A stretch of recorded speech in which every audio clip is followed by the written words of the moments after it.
I let it fall, my heart, and as it fell, you rose to claim it. It was dark, and I was over, until you kissed my lips and you saved me. My hands, Bence hayatında ihtiyacın olan son şeydi. my knees were far too weak. Sana yara bandı olmam.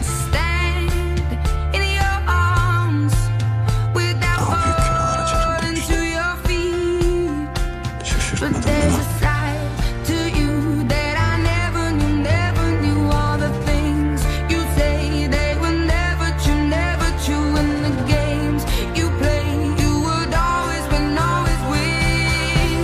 But I set fire to the rain, watched it pour as I touched your face.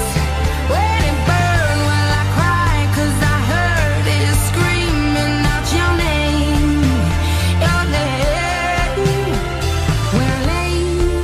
Çünkü sana bir şey olursa canım sıkılır Asya. Çok sıkılır. Gidecek başka cehennemim yok ki benim. O zaman bu sefer benim cehennemde yanmayı deneyelim. Kim yaktı seni canım? Söyle gidip onun üzerine yıkayım ben.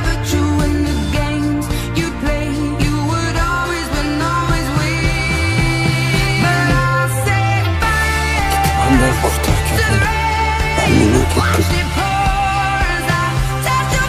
Sadece sevmeyi becerebilenlerin, sevmeyi hak edenlerin, kimsenin kalbine yük olmayanların ve ruhunu parçalamayanların sevgililer birlikte olsun.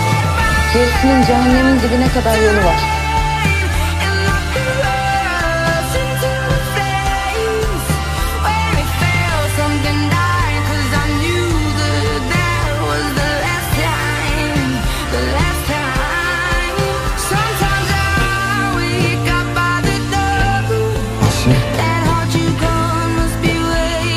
Asya.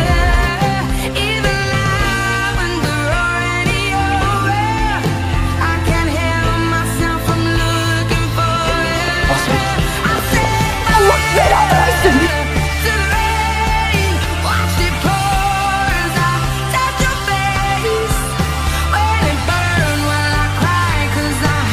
Senden bana dert falan olmaz. En fazla postladığın bir duvar olursun. Bir kaza. O kadar.